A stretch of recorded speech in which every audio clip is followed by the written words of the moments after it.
올해 2020년도 1월 1일이 시작되기 한 몇 시간 전, 그러니까 작년 12월 31일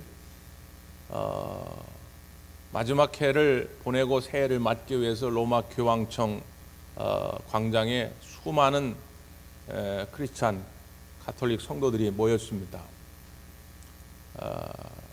프란치스코 교황이 나와서 그 많은 사람들과 악수를 나누게 되는데, 사람이 워낙 많으니까 한 사람당 기껏해야 1초 살짝 스치고 지나가는 정도입니다.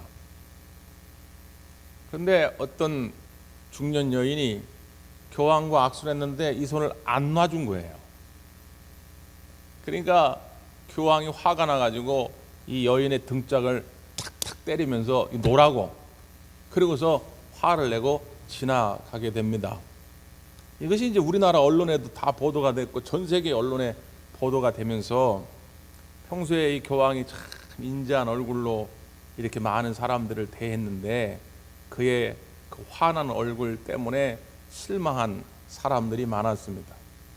그 다음날 교황청에서 사과 성명을 발표하게 되죠. 교황이 그런 말을 합니다. 사랑은 우리를 인내하게 만드는데 때론 사람들이 그 인내심을 잃습니다. 저도 마찬가지입니다. 어제 일에 대하여 진심으로 사과를 드립니다. 이렇게 사과 성명을 발표했어요. 교황이 사랑이 없지는 않겠죠. 사랑이 있겠죠. 아니, 일반 성도들보다 훨씬 더 풍성한 사랑이 있겠지요. 그럼에도 불구하고 그 사랑을 완성시키려면 인내가 있어야 됩니다. 인내가 없으면 교황이 아니라 그 누구라도 순식간 무너질 수 있습니다. 우리에게 믿음이 없는 것은 아니겠죠. 다 믿음이 있겠죠. 그런데 인내가 없으면 그 믿음이 열매 맺지 못하고 꽃을 피우지 못합니다. 우리는 참 모진 시기를 보냅니다.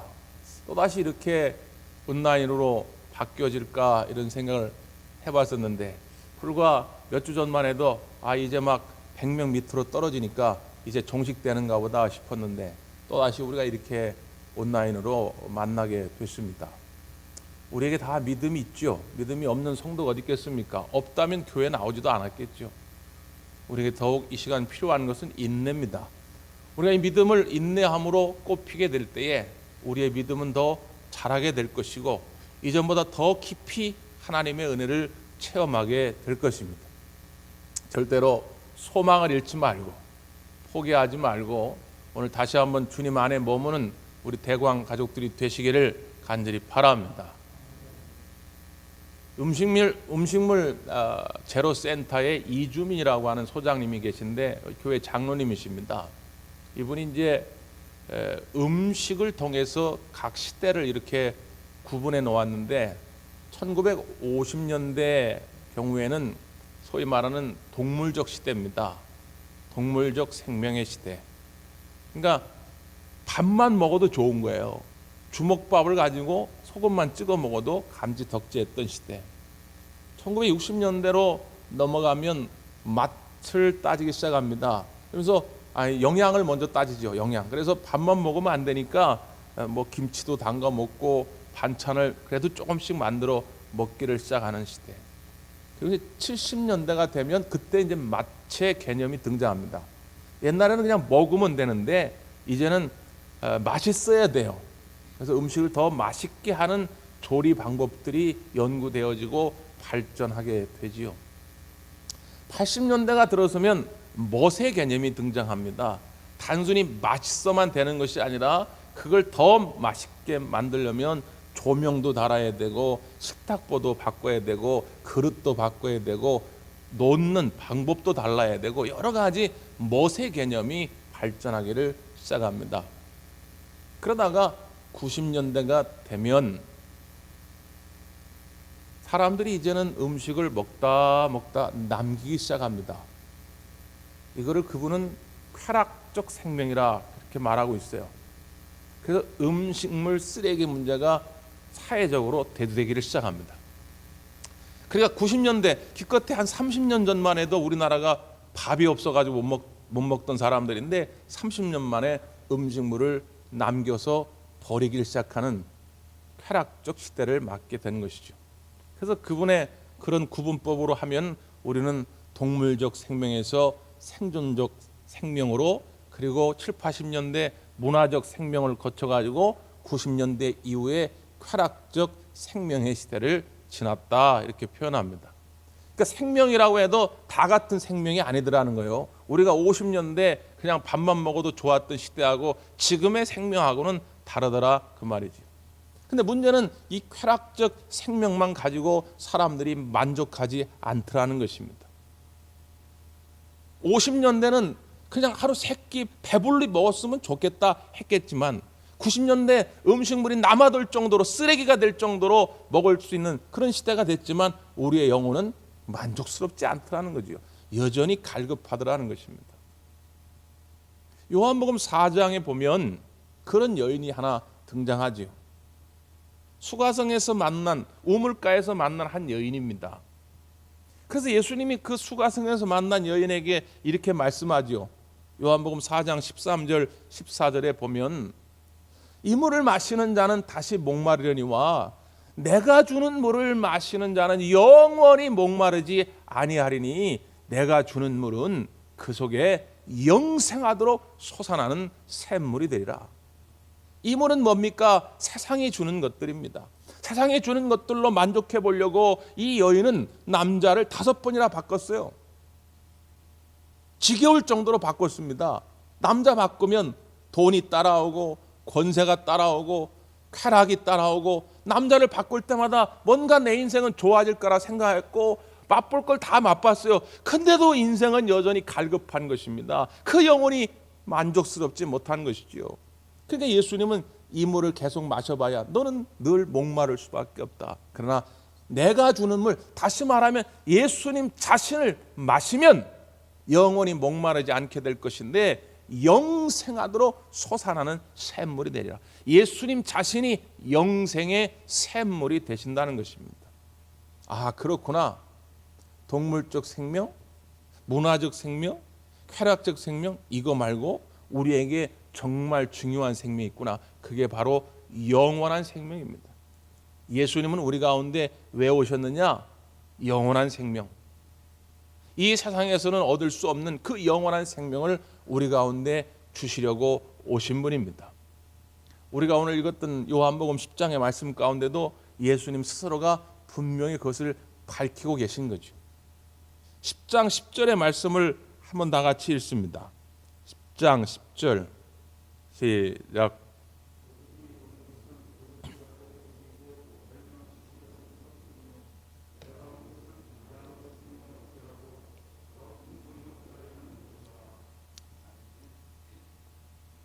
여기 보면 예수님께서 내가 온 것은 양으로 생명을 얻게 하고 더 풍성히 얻게 하려는 것이다, 이렇게 말씀하고 있습니다.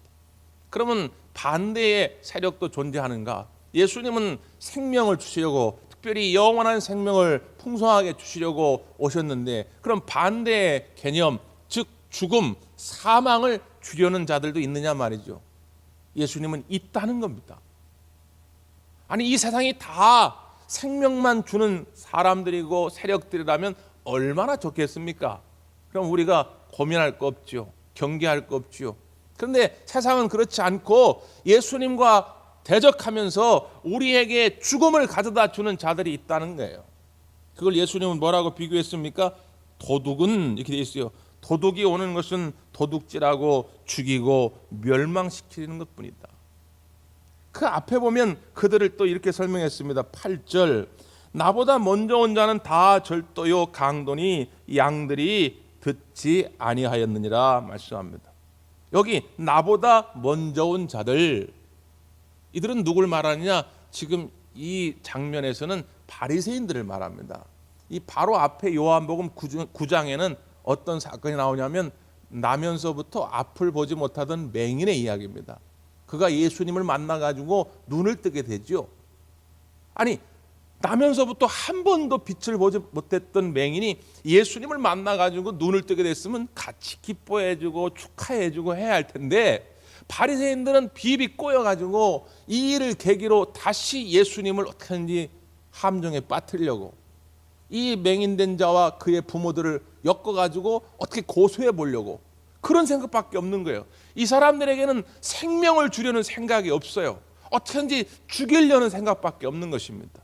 이 바리새인들은 당시에 율법주의에 빠져가지고 어떻게든지 이 율법을 통해서 사람들에게 무거운 짐을 씌우려고 하는 것이죠. 그들을 어떻게든지 자유케 하고 해방케 하고 어떻게든지 구원의 길로 인도하려고 하는 데는 관심이 없어요. 오늘 그것을 염두에 두고 예수님이 하신 말씀입니다. 그런데 여기서 끝나는 것이 아니라 이걸 더 확대시켜 나가면 그 뒤에는 바로 죽음의 권세가 있다는 거예요. 사탄의 권세가 있다는 것입니다.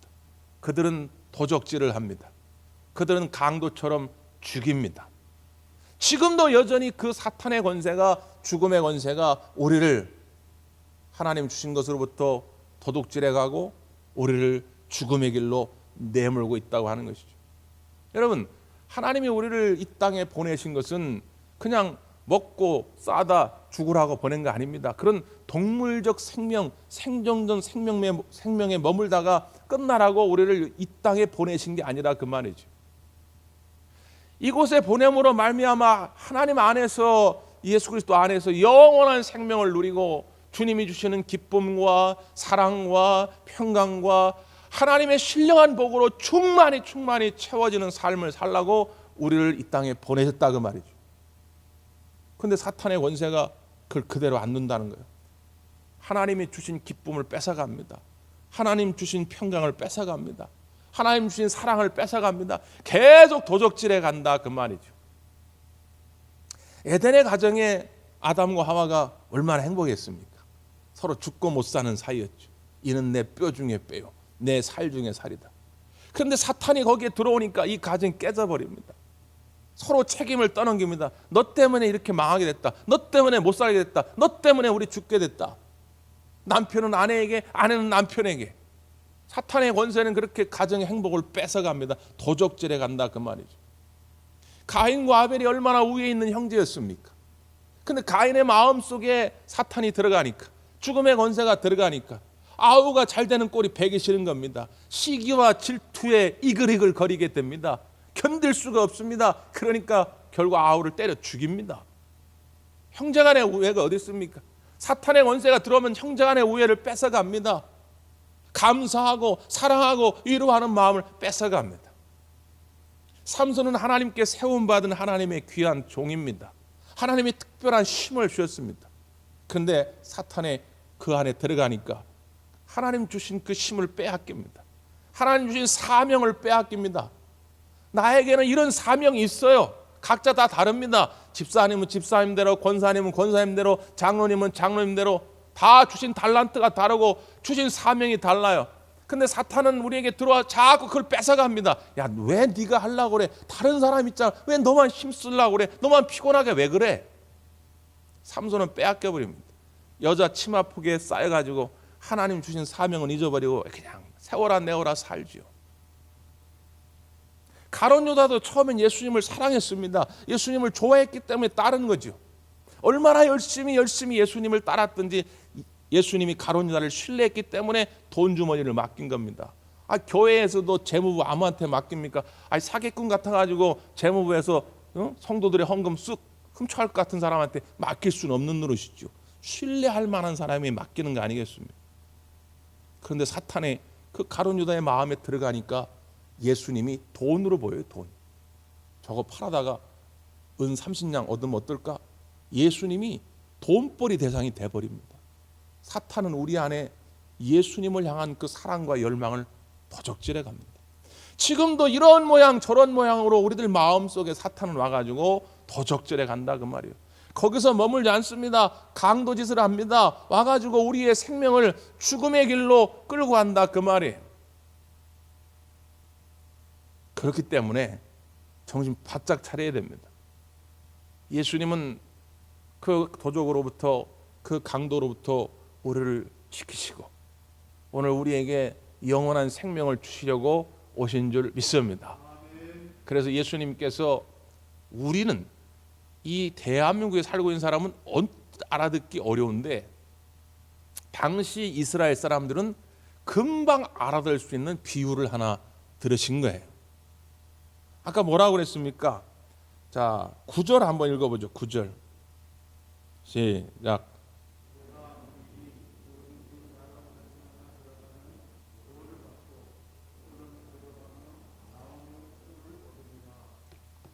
아멘. 내가 문이니 그랬습니다. I am a door. 아니 예수님이 문이라 이거예요. 이게 우리는 딱 들으면 잘 이게 이해가 안 됩니다. 왜냐하면 우리는 유목민이 아니라서 양들을 키우지 않았기 때문에 모르는 거예요. 근데 이스라엘 백성은 유목민이죠. 한 곳에 오래 정착하고 있지 않습니다.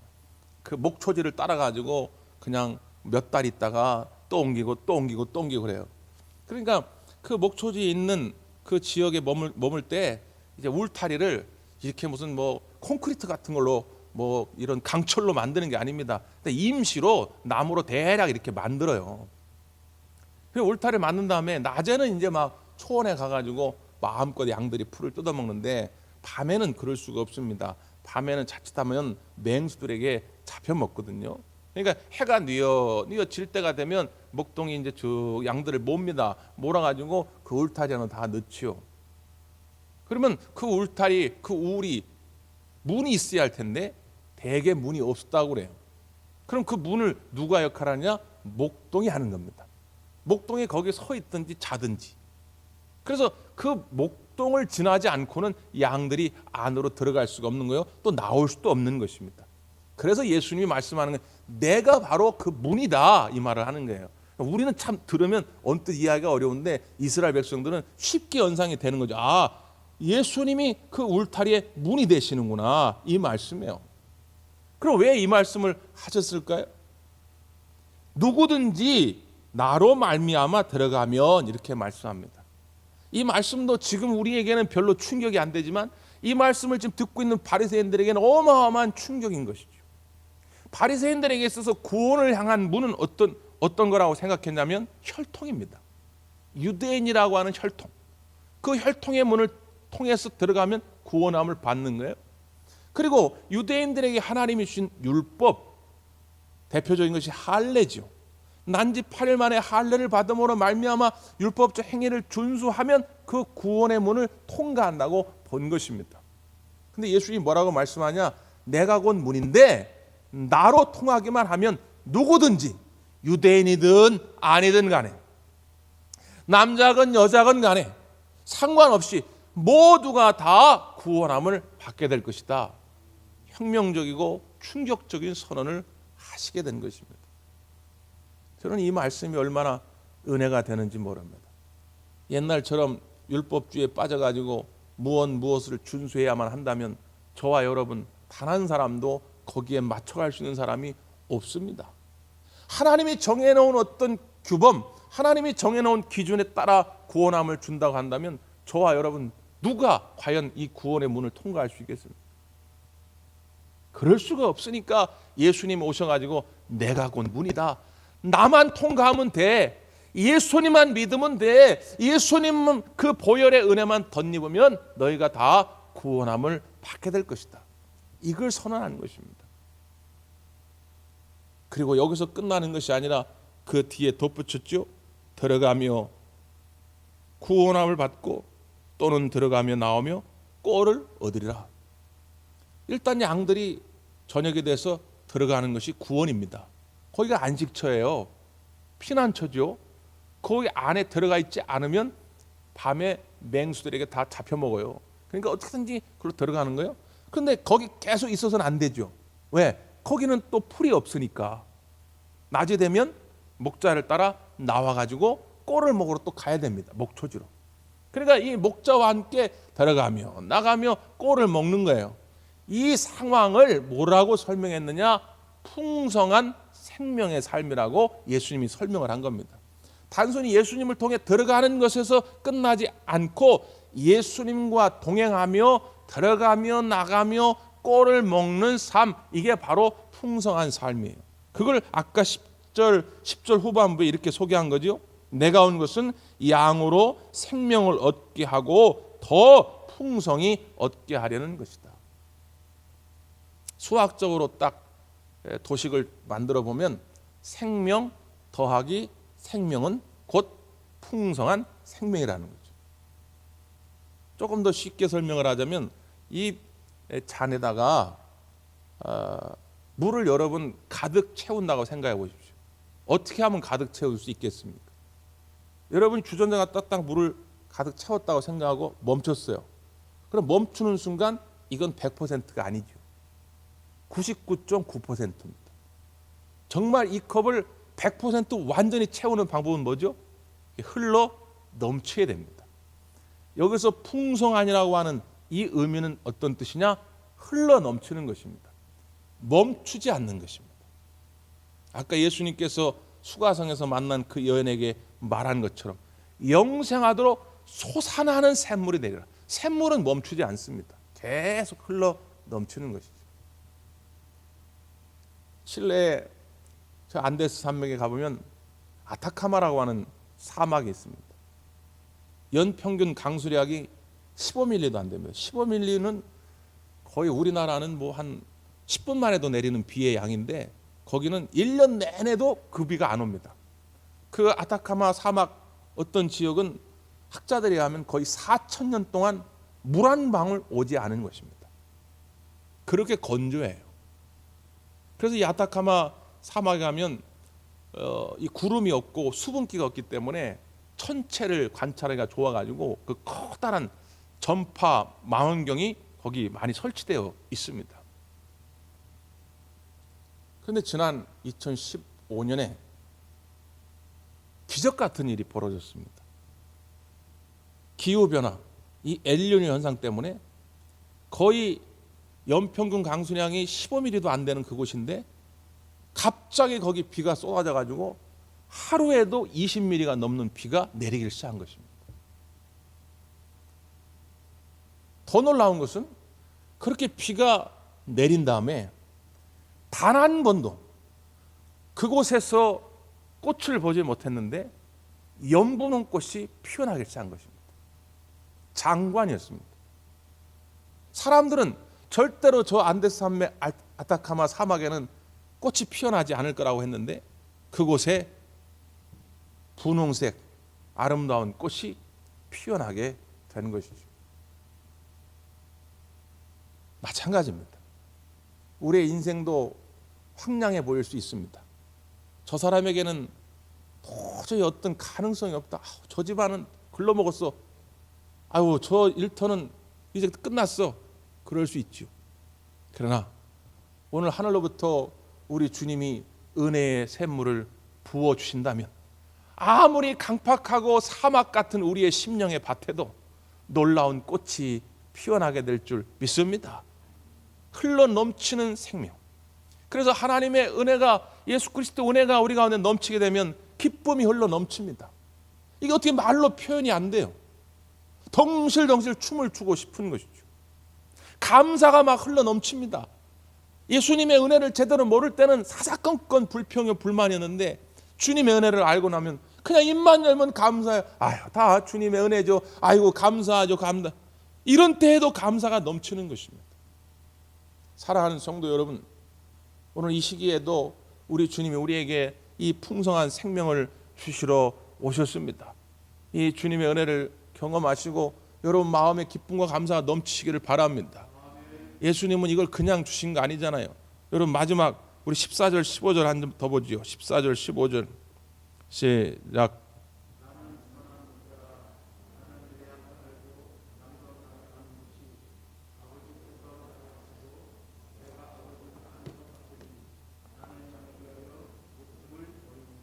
아멘.